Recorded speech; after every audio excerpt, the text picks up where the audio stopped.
ఓం శుక్లాంబరధరం విష్ణుం సశివర్ణం చతుర్భుజం ప్రసన్నవదనం ధ్యాయేత్ సర్వవిఘ్నోపశాంతయే అని స్వామివారికి నమస్కారం చేసుకుని మన తైత్తిరీయోపనిషత్తు ఇప్పుడు బ్రహ్మానందవల్లి అందులో ఉన్నాము.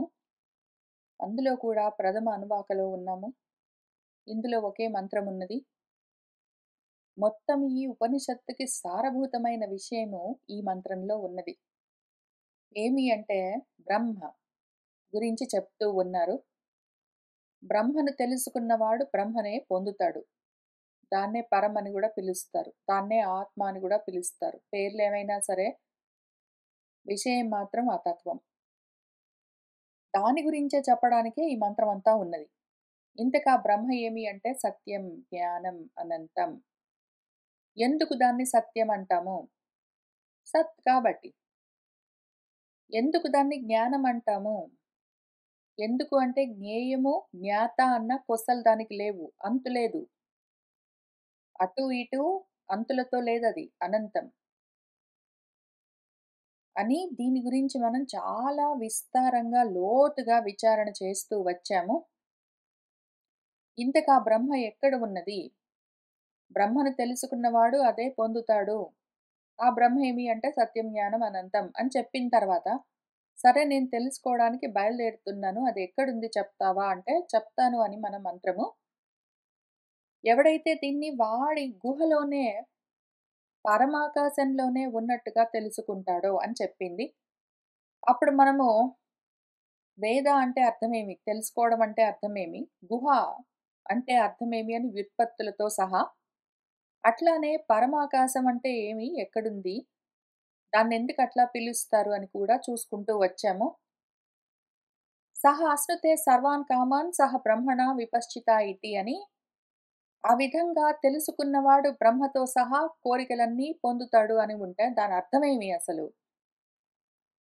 బ్రహ్మతో సహా సర్వ కోరికలను వాడు పొందుతాడు, అనుభవిస్తాడు అంటే, బ్రహ్మతో పాటు ఈయన గూడా పక్కనే గూర్చొని బ్రహ్మ ఏ ఏ అనుభవాలన్నీ పొందుతుంటాడో ఈయన గూడా అటువంటివే పొందుతాడు అని ఆ రకంగా దాన్ని అర్థం జేసుకోరాదు.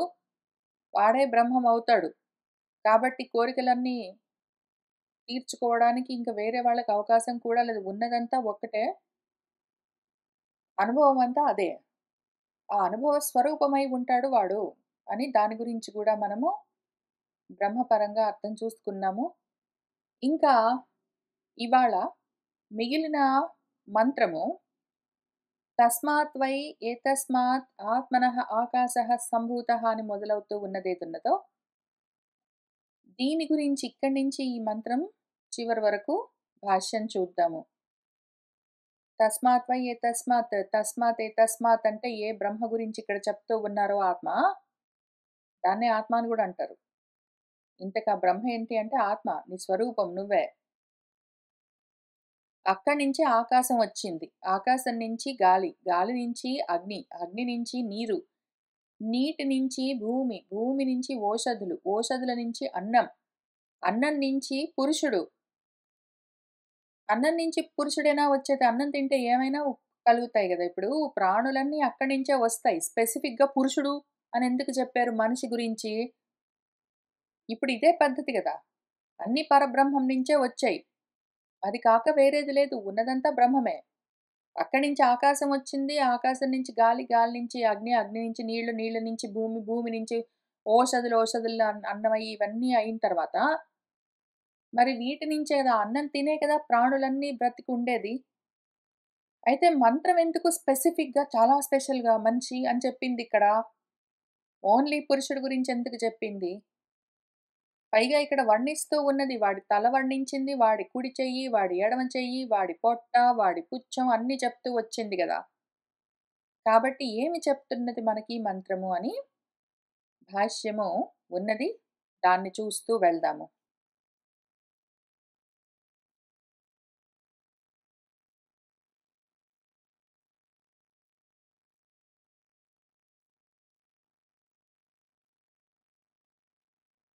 తస్మాతీతి మూలవాక్య సూత్రితం బ్రహ్మ పరామృశ్యతే. తస్మాత్ ఏ తస్మాత్ అని ఏదున్నదో ఆ మూల వాక్యము దానికన్నా ముందు సూత్రప్రాయంగా బ్రహ్మ గురించి చెప్తూ ఉన్నారు గదా! ఇప్పుడు ఈ మంత్రంలో, ఈ మంత్ర భాగంలోని వాక్యాల ద్వారా గూడా అదే బ్రహ్మను పరామర్శిస్తూ ఉన్నారు. దాని గురించే విచారణ సాగుతూ ఉన్నది అని చెప్తున్నారు. తస్మాత్ అంటే అక్కడి నుంచే అని అర్థం. తస్మాత్ వై ఏతస్మాత్ ఆత్మనః ఆకాశః సంభూతః అంటే తస్మాత్ అంటే అక్కడి నుంచే అని అర్థం. ఎక్కడి నుంచి? ఎక్కడి నుంచి అతను చెప్తున్నది బ్రహ్మ గురించి గాబట్టి బ్రహ్మ నుంచి అని అర్థం. ఏతస్మాత్ అంటే గూడా అదే అర్థం. ఏతస్మాత్ ఇతి మంత్రవాక్యేన అనంతరం యథా లక్షితం. ఏతస్మాత్ అని చెప్తున్నది గూడా అంతే. మంత్రవాక్యము మనకు చెప్తూ ఉన్నది ముందు వెనకాల అంతా బ్రహ్మ గురించే గాబట్టి, తర్వాత చెప్తున్నది కూడా ముందు చెప్పిన మనం ఇంత దూరము వ్యాఖ్యానించుకుంటూ వస్తూ ఉన్న బ్రహ్మ గురించే అని అర్థం జేసుకోవాలి. యత్ బ్రహ్మ ఆదౌ బ్రాహ్మణవాక్యేన సూత్రితం యత్ చ సత్యం జ్ఞానం అనంతం బ్రహ్మ ఇతి అనంతరం ఏవ లక్షితం తస్మాత్ ఏతస్మాత్ బ్రహ్మణః ఆత్మనః ఆత్మశబ్దవాచ్యాత్ యత్ బ్రహ్మ ఏ బ్రహ్మనైతే ఆదిగా ముందు బ్రహ్మవిదాప్నోతి పరం అని చెప్తున్నప్పుడు బ్రహ్మ అని మొదలుపెట్టింది కదా! అక్కడి నుంచి మొదలుపెట్టి చెప్తూ ఉన్న బ్రాహ్మణ వాక్యంలో సూత్రప్రాయంగా చెప్పిన అదే బ్రహ్మ గురించి మళ్ళీ అక్కడే ఇంకొక సూత్రంలాగా సత్యం, జ్ఞానం, అనంతం, బ్రహ్మ అని వాక్యం ఉన్నది గదా! ఇక్కడ ఈ అనంతరం చెప్పిన అసలు బ్రహ్మ అని మొదలుపెట్టి సత్యం, జ్ఞానం, అనంతం, బ్రహ్మ అని చెప్తూ వస్తూ ఉన్నది ఏదైతే ఉన్నదో ఆ లక్షణాలతో చెప్పబడుతూ ఉన్న లక్షితమై ఉన్నది బ్రహ్మ. తస్మాత్ ఏతస్మాత్ అని అర్థం జేసుకోవాలి. తస్మాత్ ఏతస్మాత్ అంటే ఇంతవరకు బ్రహ్మ అని మొదలుపెట్టి సత్యం, జ్ఞానం, అనంతం బ్రహ్మ అని చెప్తూ అక్కడ తస్మాత్ ఏతస్మాత్ అంటే ఇంక దేని గురించి? బ్రహ్మ గురించి. కాబట్టి ఆ బ్రహ్మ ఇంతకీ ఈ బ్రహ్మ ఏంటి? ఆత్మ అని అదే జెప్పింది పాపం. మన మంత్రమే తస్మాద్వై ఏతస్మాత్ ఆత్మనః అన్నది. ఆ ఆత్మ శబ్ద వాచ్యము, ఆత్మ శబ్దానికి వాచ్యము అర్థమేమున్నదో అది ఆత్మ. బ్రహ్మమే ఆత్మ ఇంతకి. బ్రహ్మం అంటే బ్రహ్మము వేరు, ఆత్మ అంటే ఆత్మ వేరు అని అనుకోవచ్చు గదా సిద్ధాంతి. బ్రహ్మం అంటేనే ఆత్మ అని ఎట్లా మనము ఐడెంటిఫై చేస్తాము అంటే చూద్దాం పట్టు. ఆత్మ హి తత్సర్వస్య తత్సత్యం సహ ఆత్మ ఇతి శృత్యంతరాత్. ఇంకొక శృతిలో వేరే శృతి చాందోగ్యంలో ఏముంది? ఆత్మ హి తత్సర్వస్య అన్నింటికి ఆత్మ అదే అని ఉంది. తత్సత్యం సహ ఆత్మ అని చెప్పిందది. అది సత్యం, అది ఆత్మ అన్నది. చాందోగ్యంలో సత్యం అంటే ఆత్మ అని చెప్పింది గదా! ఇక్కడ మనం చదువుకుంటున్న తైత్రీయంలో సత్యం అంటే బ్రహ్మ అని చెప్పింది కదా! సత్యం, జ్ఞానం, అనంతం బ్రహ్మలో సత్యం అంటే బ్రహ్మ అన్నది. సత్యం అంటే బ్రహ్మ, సత్యం అంటే ఆత్మ అన్నప్పుడు దాన్ని బట్టి మనకేం తెలుస్తుంది? బ్రహ్మ అంటే ఆత్మ కదా! సత్యం అంటే బ్రహ్మ, సత్యం అంటే ఆత్మ. కాబట్టి బ్రహ్మ అంటే ఆత్మ అని మనము ఆ విధంగా దాన్ని అర్థం చేసుకోవాల్సి ఉంటుంది. అతః బ్రహ్మే ఆత్మ. అందుకని ఈ బ్రహ్మే ఆ ఆత్మ. అతో బ్రహ్మ ఆత్మ. ఇంకా అంత దూరం వచ్చాం గదా! బ్రహ్మ అంటే ఏంటి తెలుసుకున్నాము. ఆ బ్రహ్మ యొక్క స్వరూప లక్షణాలు తెలుసుకున్నాము. ఇప్పుడు ఆ బ్రహ్మ ఏదున్నదో అక్కడి నుంచి ఏం జరిగింది? ఎందుకంటే దాన్ని తెలుసుకుంటే అదైపోతాము అని గూడా ముందే కండిషనల్‌గా జెప్పింది గదా! దాన్ని దెలుసుకుంటే అదే అయిపోతామని జెప్పింది. అందుకని ఆ కండిషన్ మీద మనం దాన్ని నేర్చుకుంటున్నాము, తెలుసుకుంటున్నాము, అర్థం జేసుకోవడానికి ప్రయత్నం జేస్తున్నాము. అందుకని ఇప్పుడు బ్రహ్మను అర్థం జేసుకోవడానికి మనకు అవకాశం ఇస్తూ ఉన్న మన వేద మంత్రాన్ని చూస్తూ ఉంటే అదేం చెప్పడం మొదలుపెట్టింది? తస్మాత్ ఏతస్మాత్ అని స్టార్ట్ జేసింది. ఇంతకదేంటి? ఆ బ్రహ్మ. అదేమి ఆత్మస్వరూపం. ఎందుకంటే ఇప్పుడు కనిపెట్టాం గదా మనము. సత్యం అంటే ఆత్మ, సత్యం అంటే బ్రహ్మ. కాబట్టి బ్రహ్మ అంటే ఆత్మ. అటువంటి ఆ బ్రహ్మణః ఆ ఆత్మస్వరూపాత్ ఆ స్వరూపం నుంచే ఆకాశం వచ్చింది. ఆకాశః సంభూతః అంటే సముత్పన్నః ఉత్పన్నమయ్యింది. దీన్ని మనం ఎట్లా అర్థం జేసుకోవాలి? ఆత్మ అంటే మన స్వరూపము.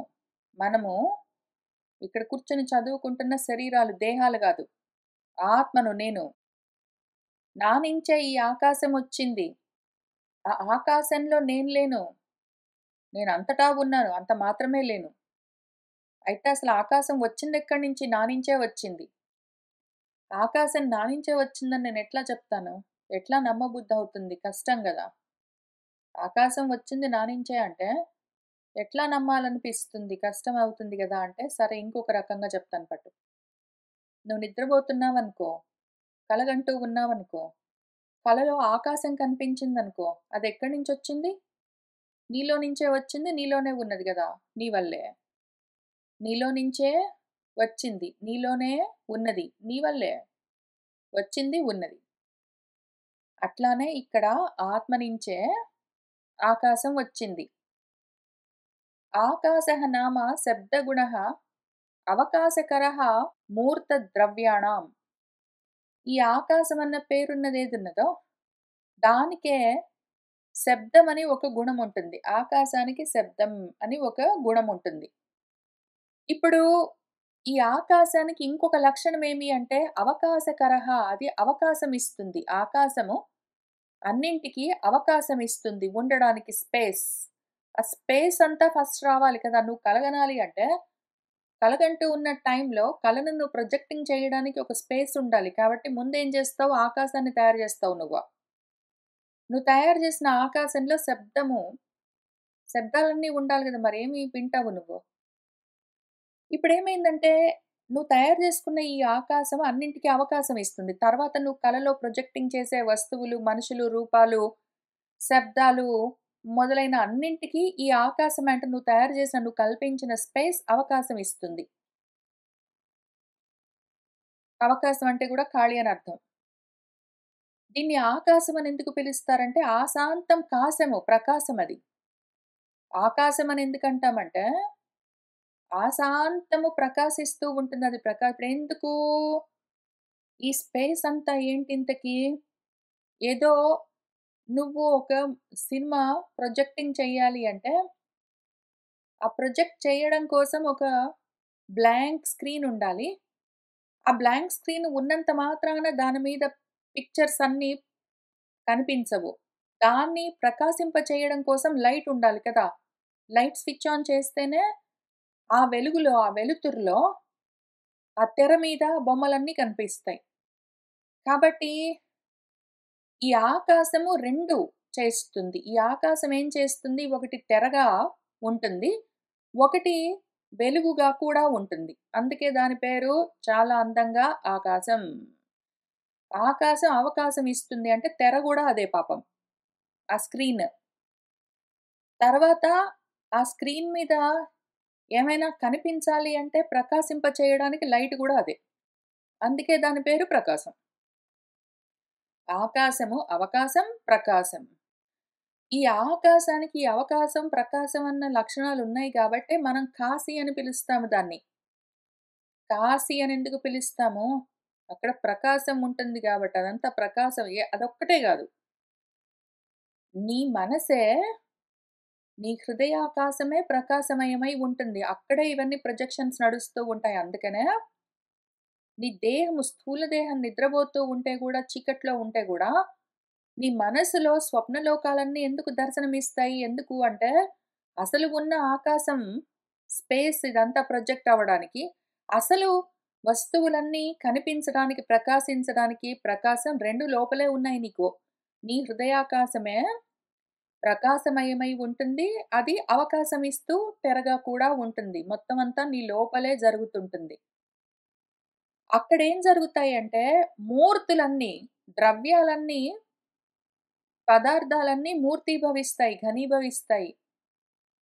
ఎప్పుడెప్పుడైతే రూపాలన్నీ కనిపించాలి అంటే, అప్పుడప్పుడు నీ జ్ఞానమే, ఆ ప్రకాశమే ఘనీభవించాలి. ఎప్పుడైతే జ్ఞానం ఘనీభవిస్తుందో, అది కార్యంగా, రూపంగా, మూర్తిగా తయారవుతుంది.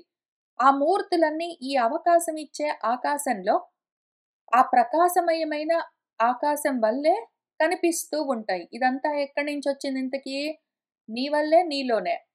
నువ్వు చూస్తూ ఉన్నావు గాబట్టే ఈ ప్రకాశం ఇంతకేంటి? ఆ ప్రకాశము అవకాశం ఇస్తుంది అంటే, ఆకాశం యొక్క ప్రకాశమేమి? ఆ ఆకాశము నువ్వే. అవకాశం ఇచ్చే స్పేస్ నువ్వే. ఆ ప్రకాశింపచేసే ప్రకాశం వెలుగు కూడా నువ్వే. ఆత్మ ప్రకాశము, ఆత్మజ్యోతి అని పిలుస్తారు అందుకనే. నువ్వే ఇవన్నీ చూస్తూ ఉన్నావు. నీ చూపే వెలుగుగా ఇవన్నీ నీలోనే కనిపిస్తూ ఉన్నాయి. నువ్వు వాటిని చూస్తున్నావు. సరే ఇంతవరకొచ్చాం గదా! తర్వాత తస్మాత్ ఆకాశాత్ ఆకాశం ఉత్త స్క్రీన్ ఉంటే ఏం లాభం? స్క్రీన్ ఉంది, పెద్ద ప్రోబ్ లైట్ లాగా ఒక లైట్ ఉంది. దాంతోటి సరిపోలేదు గదా! మనకు ఇంక పదార్థ జాలం గావాలి. మూర్తులతో కూడిన ద్రవ్యాలన్నీ గావాలి గదా మరి. అందుకని ఆ ఆకాశం దానికి ఒక గుణం ఉన్నది శబ్దమని. సరే ఆ సెట్ పక్కన బెడదాం. ఇప్పుడు నెక్స్ట్ సెట్ చూద్దాం. తస్మాత్ ఆకాశాత్ స్వేన స్పర్శగుణేన పూర్వేణ చ ఆకాశగుణేన శబ్దేన ద్విగుణః వాయుః సంభూతः ఇతి అనువర్తతే. తస్మాత్ ఆకాశాత్ ఆ ఆకాశం నుంచి స్వేన స్పర్శగుణేన తన సొంత గుణమేమో స్పర్శ ఒకటి ఆల్రెడీ ఉంది. పూర్వేణ ఆకాశగుణేన శబ్దేన దానికన్నా ముందున్న ఆకాశం యొక్క దాని గుణము శబ్దము. ఈ రెండిటితో పాటు కలిసి ఆకాశం యొక్క గుణము శబ్దము, తన సొంత గుణము స్పర్శ, ఈ రెండిటితో కలిపి ద్విగుణాలతో 2 గుణాలతో వాయువు సంభూతః అని కలుపుకోవాలి. సంభూతః అని మనకు మంత్రంలో లేదు. కానీ పైన ఇక్కడ ఆకాశః సంభూతః అని చెప్పింది కాబట్టి అన్నింటికి సంభూతః అని అంటే సముత్పన్నః అని మనం యాడ్ చేసుకోవాలి. ఆ రకంగా ఆకాశం నుంచి గాలొచ్చింది. గాలి లేకపోతే ఎందుకు రావాలి? గాలి నెక్స్ట్ ఆకాశం లేకపోతే స్పేస్ ఉండది. మరి నువ్వు ఇవన్నీ రూపాలన్నీ ప్రొజెక్టింగ్ చేయాలంటే స్క్రీన్ ఉండాలి. కాబట్టి ఆకాశం ముందు తయారు చేసుకుంటావు నువ్వు. ఆ తర్వాత ప్రాణులు కావాలి అంటే ప్రాణవాయువులు కావాలి. ఈ స్క్రీన్ మీద ప్రొజెక్ట్ అవుతూ ఉన్నవి వస్తువులేమైనా నిలబడి ఉండాలి అంటే ప్రాణంతో ప్రాణవాయువులు అవన్నీ కావాలి. కాబట్టి నెక్స్ట్ ప్రాణవాయువులు ప్లస్ స్పర్శతో పాటు ఎందుకు అంటే మళ్ళీ అవి స్పర్శలు నీకా మొత్తం ఫీలింగ్స్ అన్నీ ఉండాలి గదా!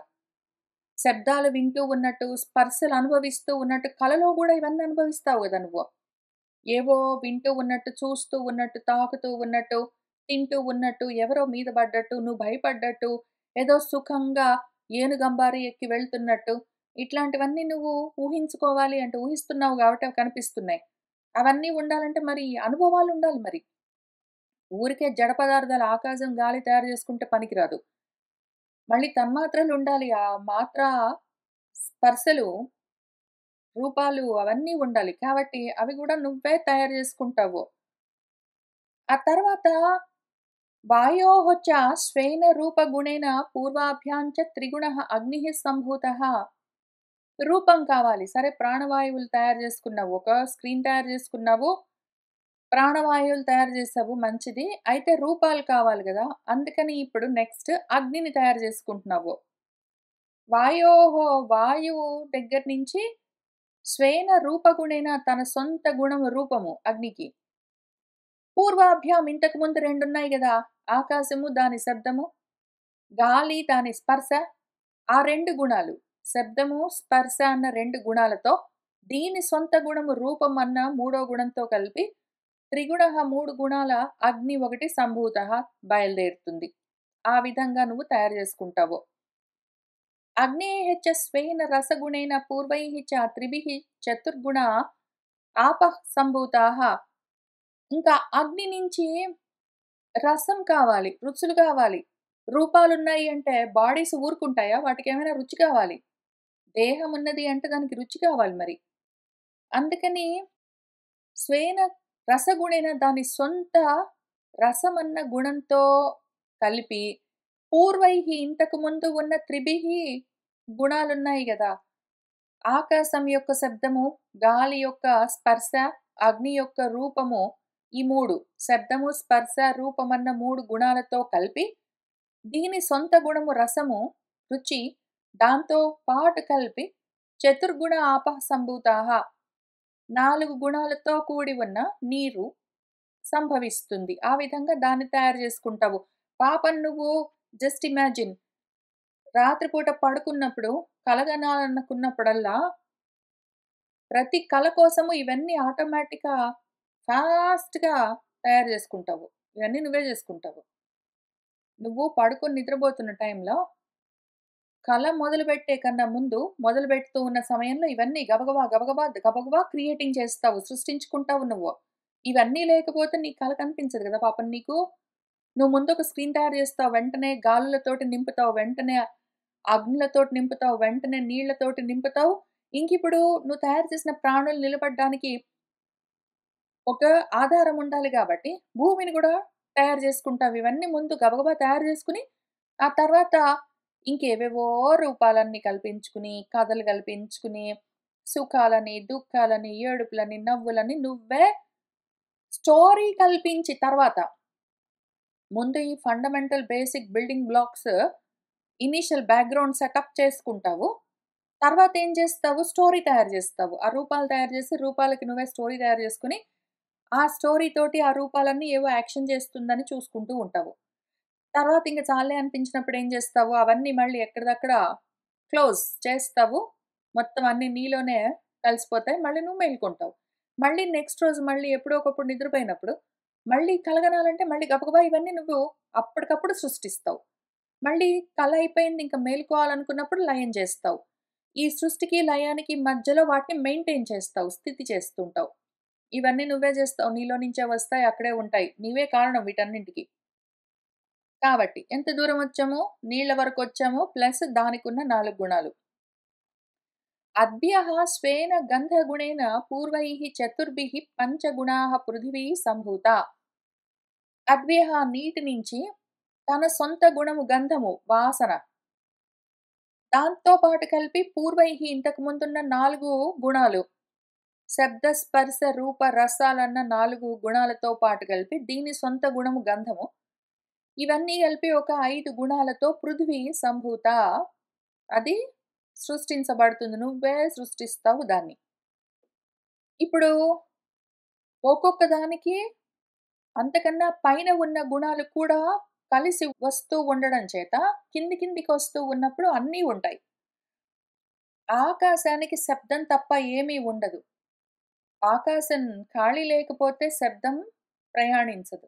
దానికి ఆ లక్షణం ఉంటుంది. తర్వాత గాలికి శబ్దం గూడా ఉంటుంది. గాలి శబ్దం గూడా చేస్తుంది. గాలికి దాని సొంత స్పర్శ కూడా ఉంటుంది. ఆ తర్వాత అగ్నికి శబ్దము ఉంటుంది. పెళపెళా శబ్దాలు చేస్తుంది. స్పర్శ తాకితే కాలుతుంది. దాని సొంతంగా ఒక రూపం ఉంటుంది. అంతకన్నా ముందు ఆకాశానికి, గాలికి రూపం ఉండదు గానీ, వీటికి అగ్నికి రూపం ఉంటుంది. ఇంక అక్కడి నుంచి మొదలవుతుంది రూపం. ఆ తర్వాత నీటికి ఆకాశం లక్షణము శబ్దం ఉంటుంది. నీళ్లు జలజల, గలగల శబ్దం చేస్తాయి. ఆ తర్వాత నీటికి స్పర్శ గూడా ఉంటుంది. మనం తాకొచ్చు. చల్లగానో ఏంటో తెలుస్తుంటుంది. అట్లానే నీటికి రూపం ఉంటుంది. నీళ్లు కళ్ళకు గనిపిస్తాయి మరి.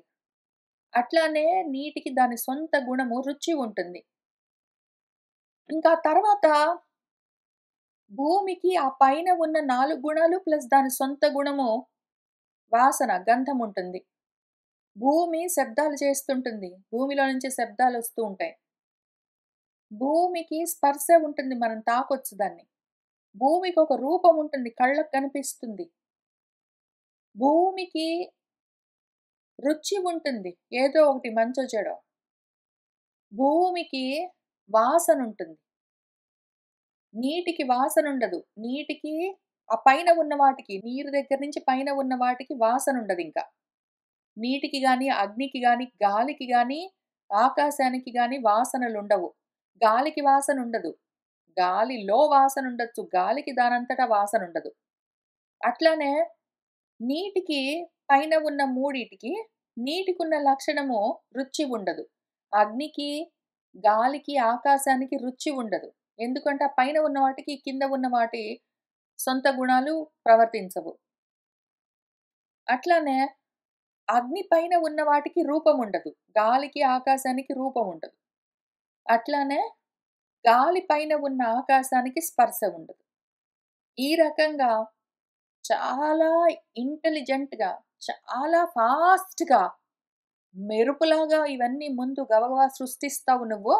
సృష్టి చేయగానే ఇంకా ఏవో అక్కడ నాటకం నువ్వే నడిపిస్తుంటావు, చూస్తుంటావు. అయిపోయిందంటే నీలో కలిపేసుకుంటావు. లయం చేస్తావు. లయమన్నా, కరిగించడం అన్నా ఒకటే అర్థం. మళ్ళీ నీలోనే కరిగిపోతాయవి. ఎందుకు కరిగిపోవడము, లయము అని పిలుస్తారంటే, నీళ్లున్నాయనుకో, నీళ్ళు ఘనీభవిస్తే రూపంగా మారతాయి. ఏదో ఐస్ గడ్డల్లాగా రూపాలన్నీ తయారవుతాయి.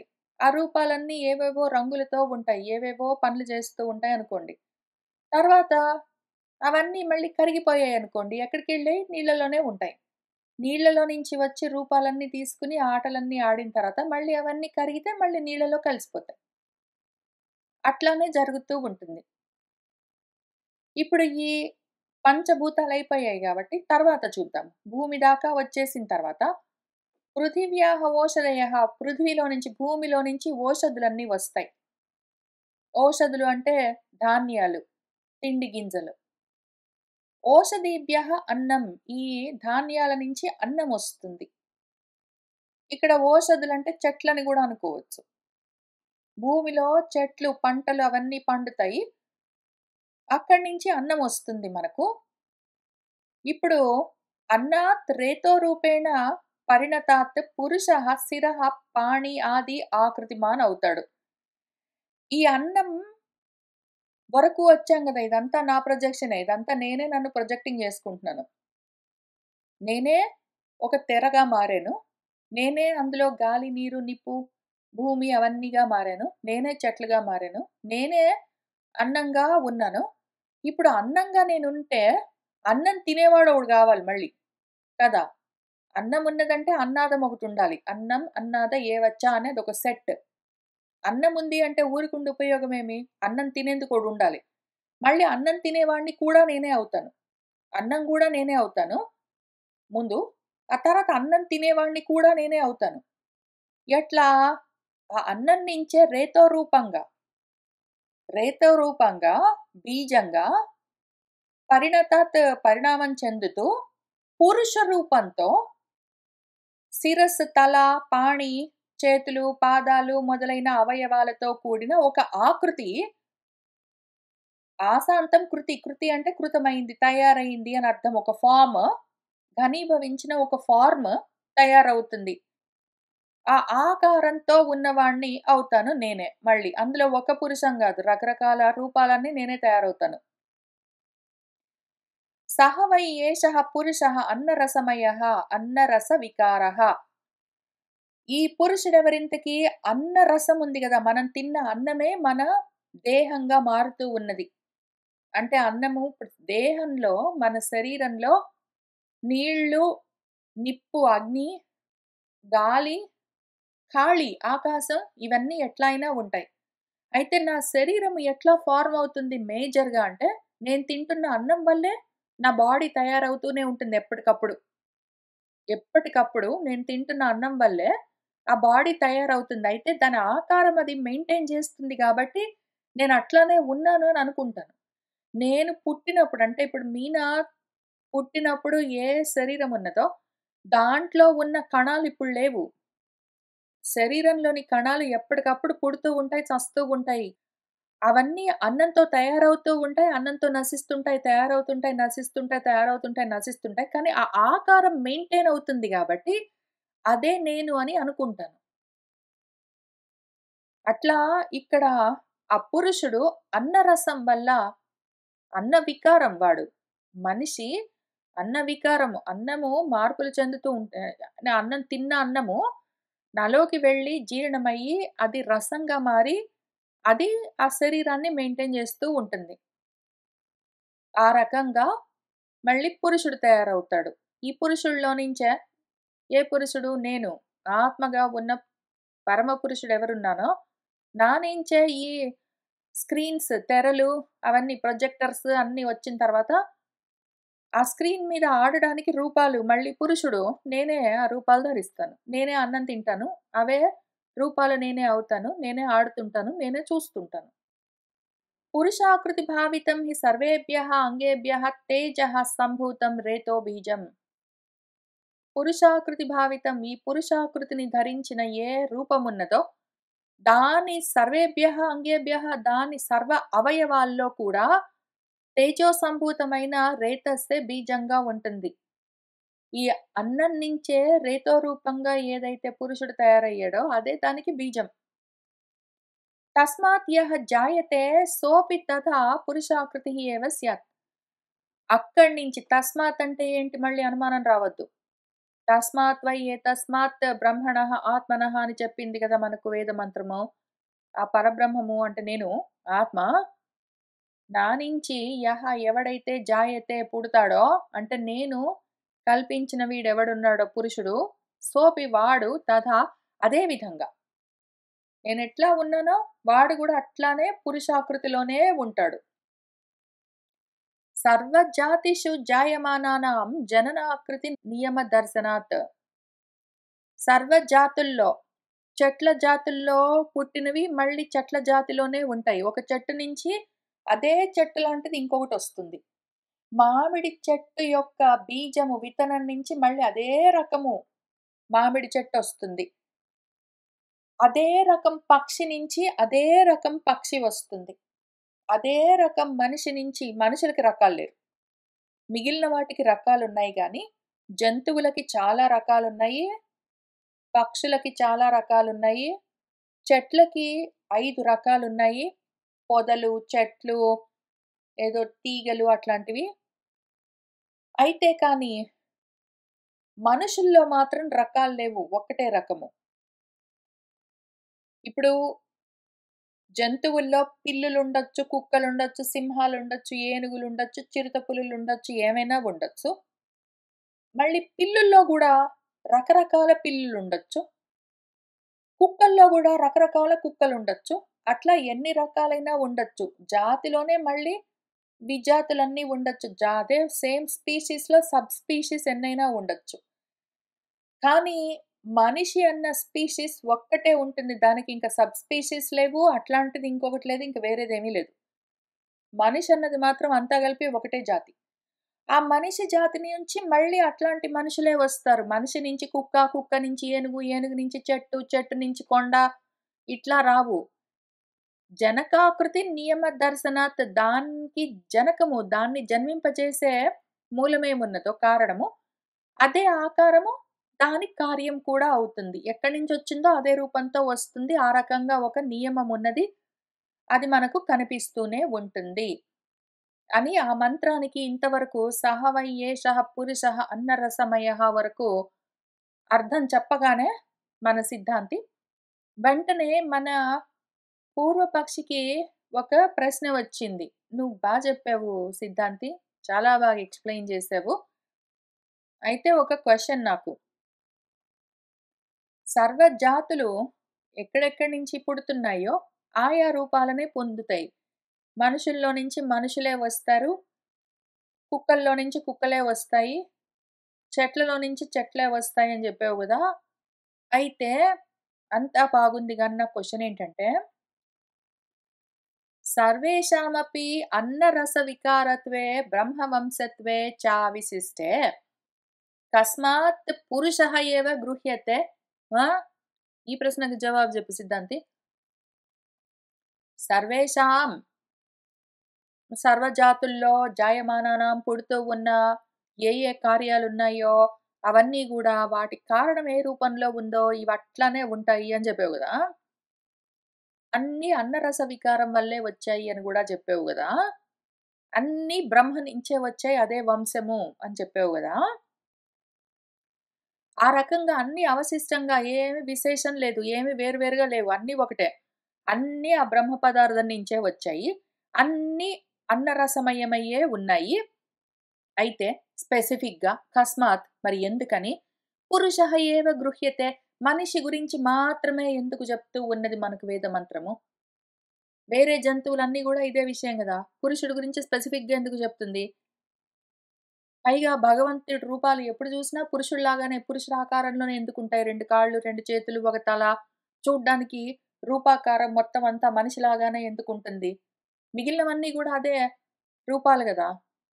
అని ఒక ప్రశ్న వచ్చింది. చాలా మంచి ప్రశ్న. అసలు యాక్చువల్‌గా నా చిన్నప్పుడు ఎప్పుడో నన్నెవరో ఈ ప్రశ్నే అడిగారు. లేదా నా చుట్టూ మాట్లాడుకుంటుంటే విన్నానో ఏంటో మరి తెలీదు గానీ, వాళ్ళి డిస్కషన్ ఏముండే అంటే, ఎవరెవరితోటి అన్నారో ఏంటో ఇన్నాళ్ళయ్యేసరికి సోర్స్ సరిగ్గా గుర్తులేదు. కాంటెంట్ మాత్రం గుర్తుంది. విషయం ఏంటంటే, ఎప్పుడు చూసినా దేవుడు మనిషిలాగానే ఎందుకుంటాడు? అన్నీ దేవుడి నుంచే, భగవంతుడి నుంచే వచ్చినప్పుడు అన్ని రూపాలుండొచ్చు కదా! అన్నప్పుడు ఆ పక్కనున్న వాళ్ళెవరో ఏం జెప్పారంటే, అవును. మనము భావన జేస్తున్నాం గాబట్టి, మనము మనుషుల్లాగా భావన జేస్తాం. మనిషి ఆకారంతోటే భగవంతుడిని మనం భావన జేస్తాము. ఒకవేళ జంతువులు ఏదో కుక్కలు కూర్చొని మాట్లాడుకుంటున్నాయనుకో, ఇట్లా సత్సంగం బెట్టుకొని కుక్కలు మాట్లాడుకుంటున్నాయనుకో, అప్పుడు వాటికి భగవంతుడు వాటి ఆకారంలోనే కుక్కలాగానే కనిపిస్తాడు వాటికి. అవప్పుడు ఏదో అథాంగ పూజలవన్నీ జేసుకుంటూ ఉన్నప్పుడు, 4 కాళ్ళతో ఉన్నది అని ఆ రకంగా ముట్టెతో ఉన్నది, ఇట్లా ఉన్నది, చెవులతో ఉన్నదని అట్లా ఓరల్లాంటి పళ్ళతో ఉన్నదని కుక్కలాగా ఉన్నట్టుగానే భావన చేస్తా. అట్లనే పిల్లులున్నాయనుకో, వాటికి గూడా దేవుడు అదే ఆకారంలో ఉంటాడు అని అట్లా వాళ్ళు మాట్లాడుకుంటూ ఉంటే విన్నాను. ఈ ప్రశ్న నన్ను చాలా రోజుల నుంచి ఈ ఆలోచన, ఈ థాట్, ఈ సంవాదము నా మనసులో అట్లనే ఉన్నది. దానికి ఇక్కడ జవాబు తెలుస్తూ ఉన్నది. మన పూర్వపక్షి ఆ ప్రశ్న వేస్తూ ఉన్నారు. దానికి సిద్ధాంతి. ఎందుకు మన వేద మంత్రము పురుషః అని ఎందుకు చెప్పింది? స్పెసిఫిక్‌గా మనిషి అని ఎందుకు చెప్పింది? ఏదో ఒక జంతువు ఏ జంతువైనా అదే గదా! అన్నీ అక్కడి నుంచే వచ్చాయి. అన్నీ పరబ్రహ్మ స్వరూపమే. అన్నీ అన్నరసం వల్ల అన్నం ఈ రకంగా మారుతూ ఉండడం వల్ల ఈ రూపాలు ఏర్పడుతూ ఉన్నాయి. అన్నీ అదే అయినప్పుడు ఆ పరబ్రహ్మ ఏదైనా స్వరూపం అవ్వచ్చు గదా! అందుకనే ఈ విషయం గురించి ఆలోచించేనేమో బహుశః చాప రూపంలో, వరాహం రూపంలో, సింహం రూపంలో, అశ్వం రూపంలో, అన్ని రూపాల్లో మనము భావన చేస్తూ ఉంటాము గదా! అని మనం చెప్పుకోవచ్చు. మళ్ళీ వెంటనే ఏమైపోతుంది, మత్స్యావతారము, కూర్మావతారము, వరాహావతారము, నారసింహావతారం అని మళ్ళీ మనం అనుకున్నా గూడా, వెంటనే ప్రాబబ్లీ తల వరకు మాత్రము సింహంలాగా, తల వరకు హయగ్రీవుడు అని అశ్వంలాగా, తల వరకు మత్స్యావతారంలో చేపలాగా, తల వరకు వరాహావతారంలో పందిలాగా బెట్టి, వెంటనే ఇంకా కింద బాడీ అంతా మళ్ళీ యాజ్ ఇట్ ఈజ్ మనిషిలాగానే భావన చేసుకుంటాం మనము. ఎందుకు అంటే ప్రాబబ్లీ మనం మనుషులం గాబట్టి, మనలాగా మనం భావన జేసుకుంటాము భగవంతుడిని. అదెట్లైనా పరబ్రహ్మం నిరాకారం గాబట్టి, దానికసలు ఒరిజినల్‌గా బాడీ లేదు గాబట్టి, మనం దాన్ని అట్లా భావన జేస్తామేమో. ప్రాబబ్లీ గుర్రాలన్నీ కూర్చొని ఈ విషయం గురించి చర్చిస్తున్నప్పుడు, యాక్చువల్‌గా నిజంగా గుర్రం లాగానే వాటి భగవత్ తత్వాన్ని, పరబ్రహ్మను భావన జేస్తాయేమో అని అనుకోవచ్చు. అయితే ఏమి కారణము? ఎందుకు మనము ఏ రకంగా పరబ్రహ్మని భావన చేసినా ముందు మనిషిలాగానే 2 కాళ్ళు, 2 చేతులు. కావాలంటే తర్వాత 20 చేతులు, ఏదో 5, 6 చేతులు, 7, 8 చేతులు, 3, 4 తలలు, లేతే 10, 20 తలలు, 5 తలలు అని తర్వాత భావన చేసినా గూడా అసలు జనరల్‌గా అయితే మనిషి ఆకారంలోనే మనము భావన చేస్తాము ఎందుకు? అని ప్రశ్న. చాలా మంచి ప్రశ్న. చాలా మంచి ప్రశ్న. దానికి జవాబేమి అంటే ప్రాధాన్యాత్. ఏది ప్రధానము? ఈ మొత్తం ఇన్ని రకాల జీవరాశులున్నాయి గదా! ఇన్ని జీవజాతులు. వీటిలో అన్నింటికన్నా ప్రధానమేది? మనిషి.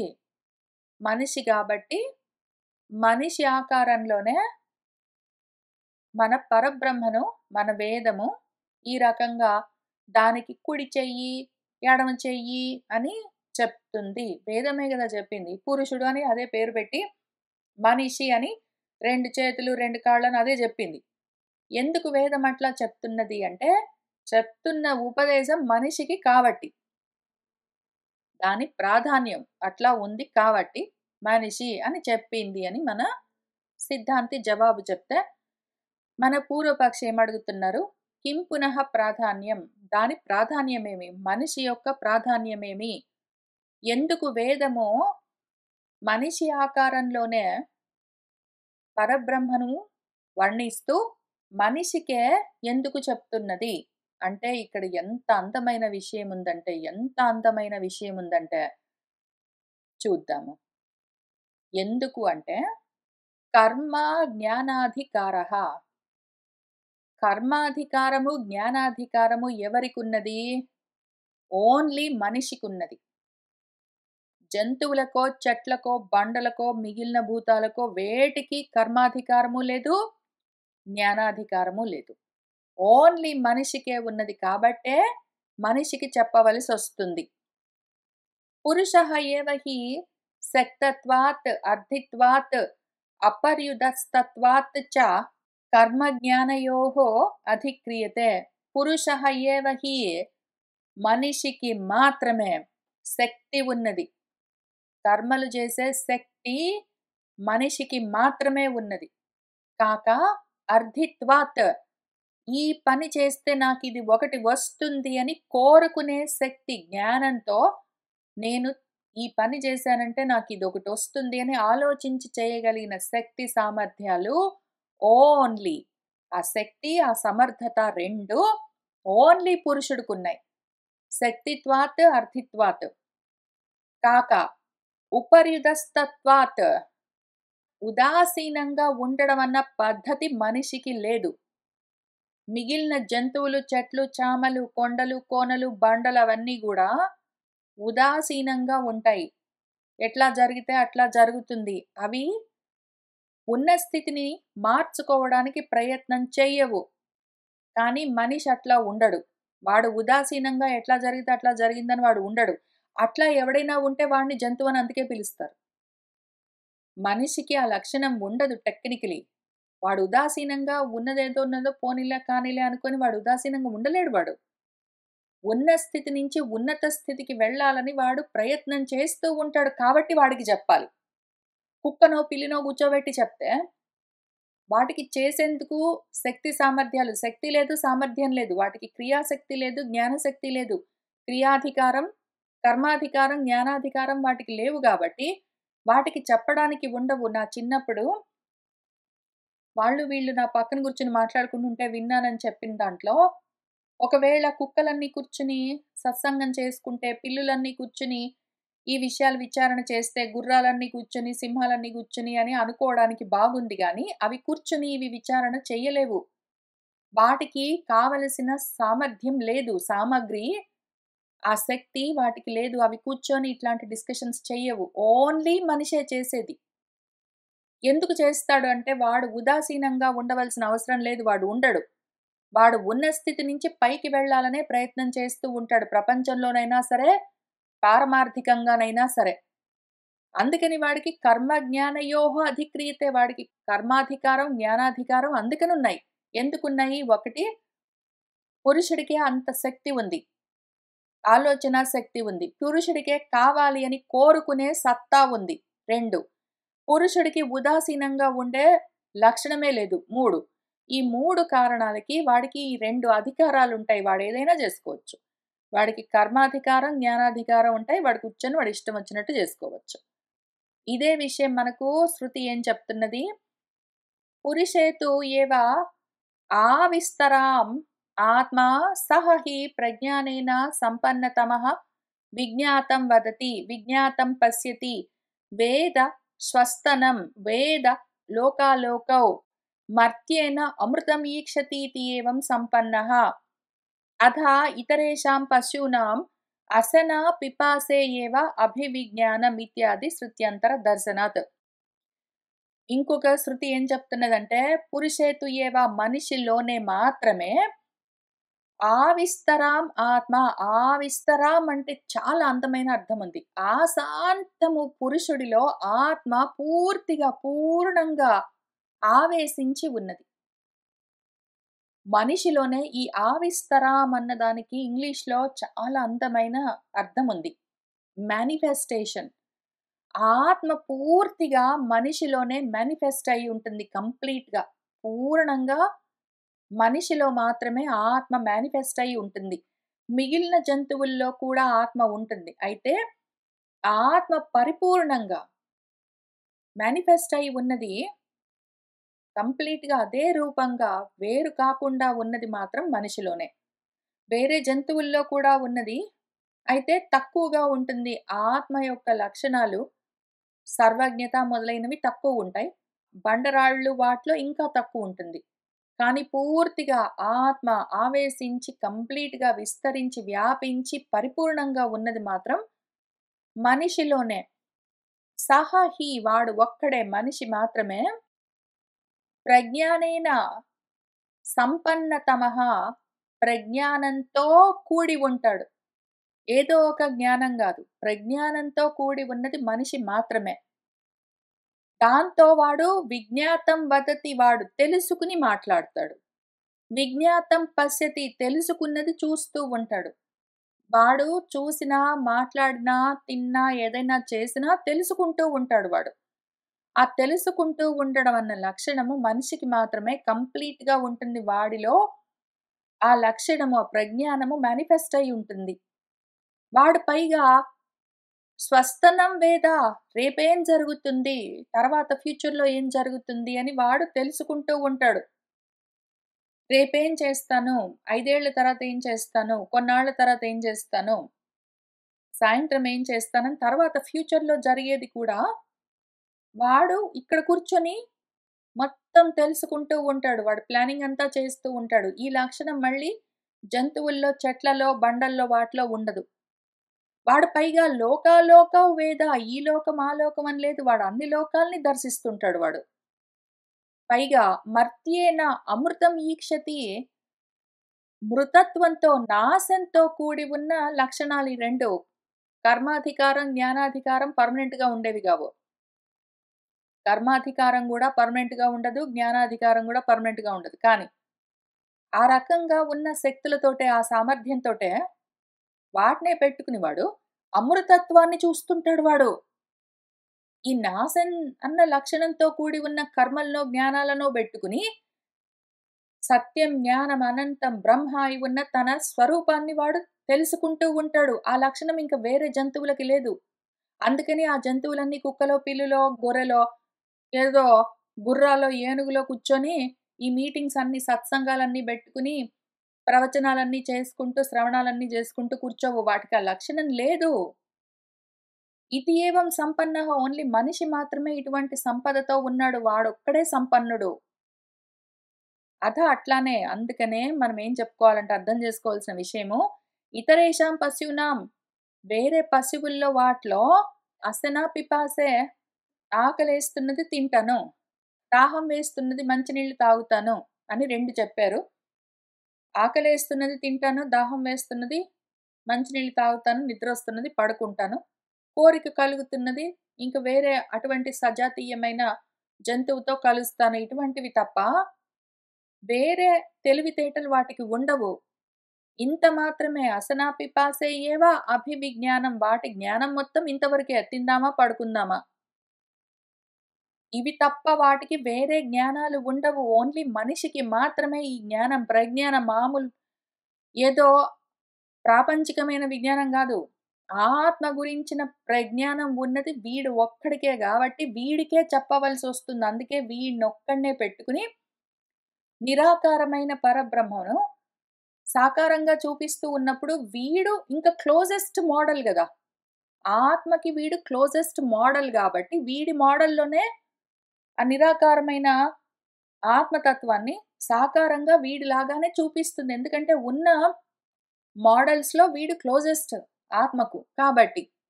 అంతేగాని వేరే జంతువులాకారాల్లో, చెట్లాకారాల్లో ఎందుకుండవు అంటే, అవన్నీ అక్కడి నుంచే వచ్చాయి. కానీ అసలు యాక్చువల్‌గా అవన్నీ ఘనీభవించిన రూపాలు. అసలు పరబ్రహ్మకు, ఆత్మకు అసలు రూపాలు లేను గూడా లేవు.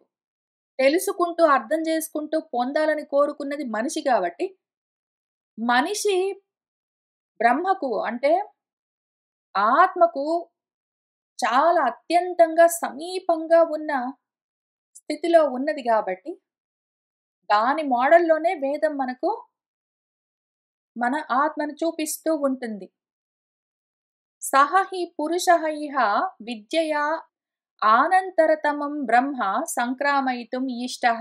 అందుకని మన వేదం ఎందుకట్లా చెప్తూ ఉంది అని చూసుకుని, సహ పురుషః మనిషి దాన్ని సాధించేందుకు అవకాశం ఉంటుంది అని ఇక్కడ ఈ వల్లి ముఖ్యంగా ఇక్కడ మనం చదువుకుంటున్న బ్రహ్మానంద వల్లి విద్యయా ఆనంతరతమం, ఆనంతరతమం అంటే అత్యంత సమీపంగా ఉన్నది. అంటే closest almost similar model. Almost similar same మోడల్‌లో ఉన్నది మన మనిషే గాబట్టి, వీడిని ఆ బ్రహ్మ దగ్గరికి తీసుకొని వెళ్ళాలి. వాడిలాగానే ఉన్నది గాబట్టి, ఒరేయ్! ఇది నువ్వే అని చూపించాలి గాబట్టి, సంక్రామయితుం వాడిని అక్కడికి చేర్చడం కోసం ఈ వల్లి యొక్క దాని ఇష్టం అది.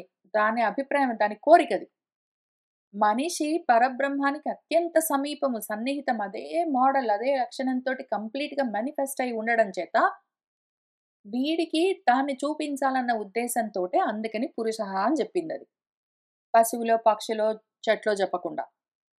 తస్య చ బాహ్యాకార విశేషేషు అనాత్మసు ఆత్మభావితా బుద్ధిః అనాలంబ్య విశేషం కశ్చిత్ సహసా ఆంతరతమ ప్రత్యేగాత్మ విషయా నిరాలంబనా చ కర్తుం అశక్య ఇతి దృష్ట శరీర ఆత్మ సామాన్య కల్పనయా శాఖాచంద్ర నిదర్శనవత్ అంతః ప్రవేశయన్ ఆహా. తస్య మనవాడు మనిషున్నాడు. వాడు ఇంత క్లోజ్‌గా ఉండి, ఇంత ఆనంతరతమము, ఇంత అత్యంత సమీపము, అంత సాదృశ్యము, సాదృశ్యం. అనంతరతమం అంటే సాదృశ్యం. అంత క్లోజెస్ట్ మోడల్ అయ్యి ఉండి గూడా, వీడు బాహ్యమైన ఆకారాలు, రూపాలు పట్టుకుంటాడు. ఇది వీడికొచ్చిన గోల. అవే విశేషాలు పట్టుకుంటాడు. ఆ అనాత్మలేమున్నాయో, బాహ్యమైన ఆకారాలు, విశేషాలేమున్నాయో, ఆ అనాత్మలన్నింటినీ స్వాత్మగానే వాడు భావిస్తాడు. ఇవి నేననుకుంటాడు వాడు. వాడి కర్మది. వాడసలు క్లోజెస్ట్ దేనికి అంటే పరబ్రహ్మకి క్లోజ్‌గా ఉన్నాడు. సాదృశ్యం వాడికి పరమాత్మ. వాడేం చేస్తాడు? అనాత్మల్ని పట్టుకొని ఇవి నేననుకుంటాడు. ఆ రకంగా పట్టుకున్న బుద్ధేదున్నదో, అనాలంబ్య విశేషం కశ్చిత్ స్పెసిఫిక్‌గా ఒరేయ్! నీకు నీ క్లోజెస్ట్ మోడల్ ఆత్మ. నీకు నీ క్లోజెస్ట్ మోడల్ అనాత్మ గాదు అని వాడికి చెప్పాలి. అయితే ఆత్మ అని ఒకటి ఏదైనా స్పెషల్‌గా, స్పెసిఫిక్‌గా, విశేషంగా ఒకటి వాడికి ఆలంబనగా, ఆధారంగా, పట్టుకొమ్మగా ఇవ్వకుండా, డైరెక్ట్‌గా ఇవి కాదు, ఇవి కాదంటే మరి వాడేదో తెలియకపోతే దేన్ని పట్టుకుంటాడో? సహసా వెంటనే గబక్కున ఆంతరతమమైన ప్రత్యేగాత్మ విషయాన్ని ఏ ఆధారం లేకుండా నిరాలంబనంగా పట్టుకోవడమో కర్తుం అశక్యం, కుదరదు. ఏ ఆధారం లేకుండా, ఏ సపోర్ట్ సిస్టమ్ లేకుండా వాడి యాక్చువల్ స్వరూపం ఆత్మ అని పట్టుకోవడం వాడికి కష్టమవుతుంది. ఎందుకంటే అనాత్మలను పట్టుకొని ఇది నేననుకుంటున్నాడు గాబట్టి, అక్కడి నుంచి పట్టు తప్పించాలి అంటే ముందు వాడికి ఇంకేదైనా పట్టుకోవడానికి ఆధారాన్ని చూపించాలి. అందుకని దృష్ట శరీర ఆత్మ సామాన్య కల్పనయా ఇందుకు. ఇందుకు. ఎందుకు దేవతా స్వరూపాలన్నింటినీ మనిషి మోడల్‌లోనే చూపిస్తుంది మనకు వేదము, శాస్త్రాలు, స్తోత్రాలు, మంత్రాలు. ఎందుకు? ఎప్పుడు చూపించినా ఇదిగో ధ్యాన వస్తువు అని ఓటిస్తుంది. ఆ ధ్యాన వస్తువు ఎప్పుడూ మనిషి మోడల్‌లోనే ఉంటుంది మరి. నిరాకారమైన బ్రహ్మని, నిరాకారమైన ఆత్మని మన చేతికిస్తూ మనిషి మోడల్‌లో ఎందుకిస్తుందంటే, వీడికి మరి తెలియట్లేదు కాబట్టి. వాడికి తెలియని దాన్ని పట్టుకోమంటే వాడు దేన్ని పట్టుకుంటాడు? కాబట్టి వాడికి తెలిసేదేదైనా ఉంటే దాన్ని ఈజీగా పట్టుకుంటాడు. అందుకని దృష్ట శరీర ఆత్మ సామాన్య కల్పనయ. వాడు దృష్టం వాడి కంటికి కనిపించేది. ఆత్మ నిరాకారమైన పరబ్రహ్మం పట్టుకో అంటే అది అదృష్టం. వాడి కళ్ళకి కనపడదు మరి. కనపడని దాన్ని ఏ ఆధారం లేకుండా వాడెట్లా పట్టుకుంటాడు? అందుకని కళ్ళకి కనిపించే దృష్టమైన ఈ శరీరం ఒకటి ఆల్రెడీ అక్కడుంది గదా! ఇది క్లోజెస్ట్ మోడల్. యాక్చువల్‌గా ఆత్మకి, బ్రహ్మకి రూపం లేదు. అది వేరే విషయము. కానీ వీడు ఒకవేళ ఆ ఆత్మ ఘనీభవిస్తే, మూర్తీభవిస్తే ఈ రకంగా ఉంటుంది. ఎందుకంటే వీడు క్లోజెస్ట్ మోడల్ గాబట్టి, వీడి శరీరాన్నే ఆత్మకు సామాన్యంగా అంటే కామన్‌గా కల్పించి చూపిస్తుంది మనకు. నిజంగా భగవంతుడు ఈ ఆకారంలో ఉంటాడంటే ఉండడు. ఆయన నిరాకారం. అంటే నువ్వు నిరాకారం. కానీ నీకది పట్టుకోవడానికి రాదు గాబట్టి, నీ బాడీ చూపించి "ఇది ఇట్లనే ఉంటుంది చూసావా" అని ముందు పట్టిస్తుంది. ఎట్లా? శాఖాచంద్ర న్యాయము. అదిగో చంద్రుడెక్కడున్నాడంటే వీడికి తెలియట్లేదంటే, అదో కొమ్మ చూసావా? అదిగో దూరంగా చెట్టు చూసావా? చెట్టుకి పైన ఒక కొమ్మ ఉంది చూసావా? ఆ కొమ్మ పైన వేలాడుతూ ఉన్న చెట్టు కొమ్మ పైన ఉన్న చంద్రుడున్నది చూసావా? అది. అని శాఖాచంద్ర న్యాయంతోటి, ఆ నిదర్శనంతోటి అది చెప్తూ ఉంటుంది. ఆ విధంగా చెప్పి ఇంక చివరికి వాడిని లోపలికి ప్రవేశపెడుతుందింక. ముందు వాడి దేహాన్ని చూపించి బయటివన్నీ వదిలిపెట్టరా నువ్వు. బయటివన్నీ వదిలిపెట్టు. బయటివి గాదు. నీ దేహం చూసుకున్నావా? As it is exactly. ఇట్లానే ఉంటుందనుకో. ఇట్లానే ఉంటుంది ఆత్మ. ఇదిగో ఇట్లా ఉంటుంది. అని అదిగో దాని కుడి చెయ్యి, అది దాని తల, ఇది దాని ఎడమ చెయ్యి అని అట్లా యాజ్ ఇట్ ఈజ్ నీ బాడీ ఎట్లా ఉందో ఎందుకంటే దాన్ని నువ్వు చూసుకోవచ్చు గాబట్టి, దృష్టం గాబట్టి, శాఖాచంద్ర న్యాయంతో దాన్ని చూపించి, ఇట్లానే ఉంటుందిరా యాజ్ ఇట్ ఈజ్ దీన్ని ఇట్లా పట్టుకో నువ్వు అని ముందు వాడికి చూపించి వాడిని అక్కడి నుంచి లోపలికి తీసుకొని వెళ్తుంది. లోపలికి ప్రవేశపెడుతూ బయట నుంచి వాడిని తప్పించి అన్నాత్మల్లో నుంచి లోపలికి తీసుకొని వెళ్తూ ఇదంతా చేయవలసొస్తుంది కాబట్టి పురుషః అని చెప్పాలక్కడ. మిగిలినవన్నీ గూడా అదే పరబ్రహ్మం నుంచే వచ్చాయి గదా! అన్నీ ఆ అన్నరసంతోటే తయారైన రూపాలు గదా! అంటే అవును. కానీ వాటన్నిటి గురించి చెప్పడం ముఖ్యం గాదిక్కడ. పరబ్రహ్మ గురించి చెప్పాలి. పరబ్రహ్మకి క్లోజెస్ట్ మోడల్ వీడే మరి. కంప్లీట్‌గా మేనిఫెస్ట్ అయింది వీడి రూపంలో. కాబట్టి వీడి రూపంగానే చూపించాలక్కడ. అని చెప్పారు మన సిద్ధాంతి. తర్వాత తస్య ఇదం ఏవ శిరః. ఇంకా ఆ బాడీని చూపించి వాడి దృష్టము, వాడి కంటికి కనిపిస్తున్న వాడి దేహాన్ని చూపించి అదే మోడల్‌లో పరమాత్మ ఉందని చెప్పాలి కాబట్టి, తస్య పరబ్రహ్మం ఏమున్నదో ఇదం ఏవ శిరః నీ తల ఉంది గదా! అట్లనే. పరబ్రహ్మ తల గూడా అట్లనే ఉంటుంది. తస్య అస్య పురుషస్య అన్నరసమయస్య ఇదం ఏవ శిరః ప్రసిద్ధం. ఆ పురుషుడెవరున్నాడో, అన్నరసమయమైన ఈ దేహం కనిపిస్తుంది గదా! దానికున్న తల ఏదుందో అది అట్లనే ఉంటుంది. మన పరమాత్మ తల గూడా అట్లనే ఉంటుంది. ప్రాణమయాదిషు అశిరసాం శిరః తు అదర్శనాత్ ఇహ అపి తత్ప్రసంగః మా భూతీతి ఇదం ఏవ శిరః ఇతి ఉచ్యతే. తర్వాత మళ్ళీ ఇక్కడ అన్నమయ కోశం అయిపోయిన తర్వాత ప్రాణమయము, మనోమయం అవన్నీ మొదలవుతాయి. అక్కడ కూడా మళ్ళీ ప్రాణమయ కోశంలో గూడా అసలు టెక్నికల్లీ ప్రాణమయ కోశానికి తల, కుడి చెయ్యి, ఎడమ చెయ్యి, ఏదో మధ్య భాగము, పుచ్చము ఇవన్నీ ఉండేందుకు అవకాశం లేదు. కానీ అన్ని చోట్ల చెప్తూ రావాలి గాబట్టి, ఇక్కడ గూడా మళ్ళీ అనుమానం రాకుండా అదే ప్రసంగంతోటి, అదే విధంగా మనకు నిజంగా ఉంటుందా? ఉండదా? అని అనుమానం రాకుండా మా భూతిది ఇదిగో తల అని చూపిస్తున్నది.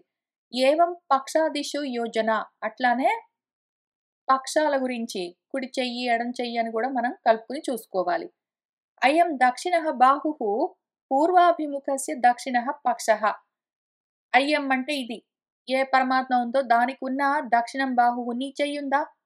నువ్వు తూర్పు దిక్కుగా తిరిగి నిలబడ్డావనుకో, నువ్వు 2 చేతులు చాపావనుకో, అందులో దక్షిణం వైపున్న చెయ్యేదున్నదో అది కుడి చెయ్యి. నీకెట్లా ఉందో ఆ పరమాత్మ గూడా అట్లనే. అయం సవ్యః బాహుః ఉత్తరః పక్షః. నువ్వు తూర్పు దిక్కుగా తిరిగి నిలబడ్డప్పుడు, ఉత్తరం సైడు ఏ భుజము, ఏ చెయ్యున్నదో అది సవ్యబాహు అంటే ఎడమ చెయ్యి అనుకో. ఆత్మకు గూడా అంతే. అయం మధ్యమః దేహభాగః ఆత్మ అంగానాం. అయం ఇది మధ్యలో ఉంటుంది. మధ్య భాగము దేహానికి ఆత్మ ఉంటుంది. అంగాలన్నింటికి మధ్యలో ఆత్మ ఉంటుంది అని చెప్తూ ఉన్నది ఇక్కడ వేద మంత్రము. మనకదెట్లా తెలుస్తుంది అంటే, మధ్యం హి యేషాం అంగానాం ఆత్మ ఇతి శృతేః. అంగాలన్నింటికి మధ్యలో ఆత్మ ఉంటుంది అని ఇంకొక వేరే వేద మంత్రంలో ఉంది గాబట్టి, మధ్యలో ఉండేది ఆత్మ. అంగాలన్నింటికి మధ్యలో ఉండేది. ఇదం ఇతి నాభేః అధస్తాత్ యత్ అంగం తత్ పుచ్చం ప్రతిష్ఠ. ఇదం అంటే నాభి భాగానికి కింద ఉన్న ఏ ప్రాంతం ఉన్నదో అంగము, అది పుచ్చము అంటే ప్రతిష్ఠ. ప్రతిష్ఠ అంటే అర్థమేమి? ప్రతితిష్ఠతి అనయా ఇతి ప్రతిష్ఠ. దేని చేత ఉంటుందో అనే అర్థము. దేనివల్ల నిలబడి ఉంటుందో అది ప్రతిష్ఠ అంటే ఆధారం. పుచ్చం ఇవ పుచ్చం అధోలంబన సామాన్యాత్ యథా గోః పుచ్చం. పుచ్చం అంటే తోక. కిందికి వేలాడుతూ ఉన్నది అని అర్థం. ఎట్లా అంటే ఏదో ఆవుకు ఒక తోక వెనక వేలాడుతూ ఉంటుంది గదా! అట్లా అని చెప్పారు. ఏతత్ ప్రకృత్య ఉత్తరేషాం ప్రాణమయాదీనాం రూపకత్వ సిద్ధిః మూషా నిషిక్త ధృత తామ్ర ప్రతిమావత్. ఏతత్ ప్రకృత్యా ఇంకింతవరకు మనకు అన్నమయ్య కోశాన్ని జెప్పి, ఉత్తరేషాం ఇంక దాని తర్వాత ఈ ద్వితీయ అనువాకంలో ప్రాణమయాది రూపకత్వాన్ని సిద్ధిస్తూ, దాని గురించి వర్ణిస్తూ చెప్తుంది. దాన్నెట్లా అర్థం జేసుకోవాలంటే ఒక దాంట్లో ఒకటి, ఒక దాంట్లో ఒకటి, ఒక దాని లోపల ఒకటి, ఒక దాని లోపల ఒకటి. మూష నిషిక్త ధృత తామ్ర ప్రతిమలాగా. మూష అంటే మూస. మూస అంటాం గదా! ఒక మోడల్ ఉంటుంది గదా! వినాయక చవితి సమయంలో ఆ మూసలో వేసి వినాయకుడి బొమ్మలన్నీ అచ్చు తీస్తారు గదా! అట్లా. దాన్ని తెలుగులో మూస అంటారు. సంస్కృతంలో మూష. అందులో నిషిక్త ధృతము తామ్రము. కరగబెట్టి పోసిన రాగి ఉన్నదనుకోండి. ఒక రాగి అన్న మెటల్‌ని లేదో బంగారమో, వెండో ఏదో ఒకటి కరగబెట్టి ఆ మూసలో పోస్తే అందులో నుంచి ఒక ప్రతిమ తయారవుతుంది గదా! అట్లానే ఇక్కడ గూడా ఒక మూసలో పోసి ఇంకదే మూస. ఏమి మూస? ఒక తల, 2 కాళ్ళు, 2 చేతులు ఆ రకంగా ఉన్న అదే మధ్యలో ఒక పొట్ట, కింద పుచ్చం అని ఆ మూసలో పొయడం, ఒక్కొక్క కోశం బయటికి తీయడం. ఆ మూసలో పోయడం, ఒక్కొక్క కోశం బయటికి తీయడం. అన్నమయ్య కోశం అయింది గదా! నెక్స్ట్ ప్రాణమయ్య కోశం. ఆ మూసలో పోయడం, ఒక రూపం బయటికి తీయడం. ఆ తర్వాత మనోమయం ఆ మూసలో పోయడం, ఒక రూపం బయటికి తీయడం. ఆ రకంగా. తదపి ఏషః శ్లోకః భవతి అన్నది గదా! మన మంత్రము. మన మంత్రంలో ఉన్న మంత్ర భాగం ఇది. అది ఇంతకీ శ్లోకం అట్లా ఉంది అని చెప్తున్నది గదా! దాని అర్థం ఏమి అంటే తస్మిన్నేవ అర్థే బ్రాహ్మణోక్తే అన్నమయ ఆత్మ ప్రకాశకః ఏషః శ్లోకః మంత్రః భవతి. ఏషః శ్లోకః అంటే ఈ మంత్రము. ఇక్కడ చెప్తూ ఉన్న ఈ శ్లోకమేమి ఇంతకి మంత్రం. అది అన్నమయమన్న ఆత్మను ప్రకాశింపచేస్తూ చెప్తూ ఉన్న బ్రాహ్మణ వాక్యం ఇది. అందుకోసమే ఈ శ్లోకం అంటే ఈ మంత్రము భవతి ఉన్నది అని చెప్తూ ఉన్నారు. దాంతో మన బ్రహ్మానందవల్లిలో మొదటి అనువాక, అందులో ఉన్న ఒక మంత్రము, దాని భాష్యము పూర్తయ్యాయి. ఇంకా రెండో అనువాక మొదలవుతూ ఉన్నది. ఇందులో ప్రాణమయ కోసం మొదలైనవి ఒక్కొక్కటి చెప్తూ వెళ్తారు. మూసలో బోసి ఆ అచ్చులో బోసి ఒక రూపాన్ని బయటికి తీసినట్టు తీసి చూపిస్తూ ఉంటుంది. ఎందుకు అంటే ఘనీభవిస్తే రూపము. దాన్నే మూర్తి అని పిలుస్తారు. అదే సాకారమైన రూపము. వాటిని అట్లా చూపిస్తుంది. ఇంతకి నువ్వు అర్థం చేసుకోవాల్సిందేంటంటే, ఈ అచ్చులన్నీ ఎక్కడి నుంచొచ్చాయి? రకరకాల రూపాలు నువ్వు కలగంటూ ఉన్నప్పుడు కలలో ఎన్నో రూపాలు కనిపిస్తాయి. ఆ రూపాలన్నీ ఎక్కడి నుంచొచ్చాయి? ఆ అచ్చులో కరగబెట్టి అందులో పోసి ఆ అచ్చులోంచి తీస్తే ఆ రూపాలన్నీ బయటకొస్తాయి. మళ్ళీ కరిగించావనుకో మొత్తం ముద్దంతా ఒకటే ఉంటుంది. నువ్వే ఉంటావప్పుడు మళ్ళీ. కరిగిస్తే. కరిగించడాన్నే లయం అవ్వడం అంటారు. లయం అన్నదానికి అర్థమే కరిగించడం. నువ్వు కరగబెట్టి ఒక అచ్చులో పోసావనుకో రూపం తయారవుతుంది. ఆ తయారైన రూపాన్ని నువ్వు మళ్ళీ కరిగించేసావనుకో, ఆ అచ్చులోంచి తీసి ఆ రూపం మాయమై మళ్ళీ ఉత్తగా దాని పాటికది ఉంటుంది. అట్లా తయారు చేస్తూ ఉంటావు నువ్వే, చూస్తూ ఉంటావు, ఆటలన్నీ ఆడుతూ ఉంటావు. అటువంటి నీ గురించి నువ్వు తెలుసుకో అని నేర్పిస్తూ ఉన్నది మనకు మన ఉపనిషత్తు. ఇవాల్టికి ఇక్కడికి ఆపుదాము.